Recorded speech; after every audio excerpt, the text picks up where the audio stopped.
ابو جعفر منصور اتنے بڑے بادشاہ نے سوال کیا امام جعفر صادق رحمت اللہ علیہ سے، امام صاحب اللہ تعالیٰ نے اس مکھی کو کیوں پیدا کیا؟ امام جعفر صادق رحمت اللہ علیہ نے فرمایا اللہ تعالیٰ نے اس مکھی کو تجھ جیسے بڑے بڑے مغرور اور متکبر بادشاہوں کو خاک میں ملانے کے لیے پیدا کیا۔ اللہ تعالیٰ نے مکھی کا جو چھوٹا سا دماغ بنایا ہے، ایک سوئی کے باریک نوک سے بھی چھوٹا دماغ بنایا، اس چھوٹے سے دماغ کو اللہ تعالیٰ نے 1,30,000 حصوں میں تقسیم فرما دیا۔ پھر اللہ تعالیٰ نے اس چھوٹے سے دماغ کے اندر 5 کروڑ تاریں لگا دی، 5 کروڑ تاروں کے کنیکشن لگا دیے۔ اللہ تعالیٰ نے اس مکھی کے پیشانی کے اوپر 100 کیمرے لگا دیے، 100 آنکھیں لگا دی، 100 بلب لگا دیے، جن 100 کیمروں کے ذریعے سے یہ مکھی دیکھتی ہے۔ انسان کو اللہ تعالیٰ نے 2 آنکھیں دیکھنے کے لیے، تاکہ انسان سامنے دیکھتا ہے تو پیچھے نہیں دیکھ سکتا، دائیں دیکھتا ہے تو بائیں نہیں دیکھ سکتا، اوپر دیکھتا ہے تو نیچے نہیں دیکھ سکتا، نیچے دیکھتا ہے تو اوپر نہیں دیکھ سکتا۔ انسان ایک طرف دیکھتا ہے تو دوسری طرف نہیں دیکھ سکتا۔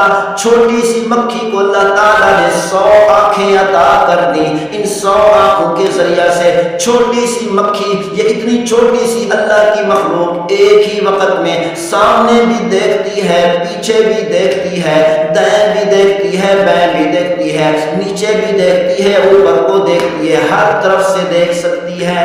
یہی وجہ ہے کہ مکھی بیٹھی ہوتی ہے، کوئی آدمی انگلی کا اشارہ کرنے لگے تو وہ اڑ جاتی ہے۔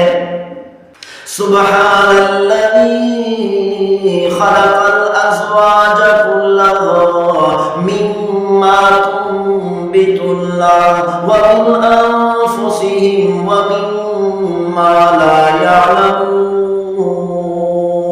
وهو الخلاق العلیم فتبارک اللہ احسن الخالقین۔ کس قدر خوبصورتی سے اللہ تعالیٰ نے اپنی مخلوقات کو پیدا کر دیا۔ خلافت عباسیہ میں ابو جعفر منصور ایک بہت بڑا بادشاہ گزرا ہے، جس کا دبدبہ، جس کا غرور، جس کا تکبر، جس کا رعب لوگوں پر ہر وقت طاری رہتا تھا۔ ایک مرتبہ اپنی مجلس میں بیٹھا ہے، وہ ذرا مشیرین اس کے ارد گرد بیٹھے ہیں۔ ایک مکھی نے آ کر اتنے بڑے بادشاہ کو تنگ کرنا شروع کر دیا۔ ناک پر بیٹھتی ہے، ناک سے اٹھاتا ہے تو پیشانی پر بیٹھ جاتی ہے، پیشانی سے اڑاتا ہے تو آنکھوں پر بیٹھ جاتی ہے، آنکھوں سے اڑاتا ہے تو گال پر بیٹھ جاتی ہے، گال سے اڑاتا ہے تو ہونٹوں پر بیٹھ جاتی ہے، ہونٹوں سے اڑاتا ہے تو ناک پر بیٹھ جاتی ہے، ناک سے اڑاتا ہے تو کانوں پر بیٹھ جاتی ہے۔ اس مکھی نے اتنے بڑے بادشاہ کو تنگ کر دیا۔ ابو جعفر منصور اتنے بڑے بادشاہ نے سوال کیا امام جعفر صادق رحمت اللہ علیہ سے، امام صاحب اللہ تعالیٰ نے اس مکھی کو کیوں پیدا کیا؟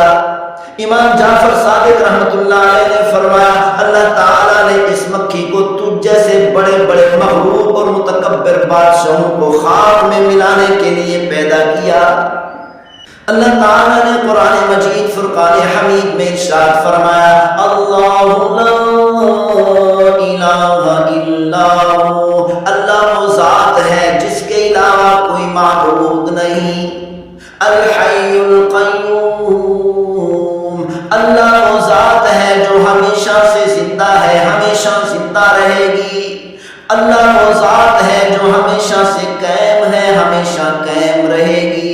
کل من علیہا فان،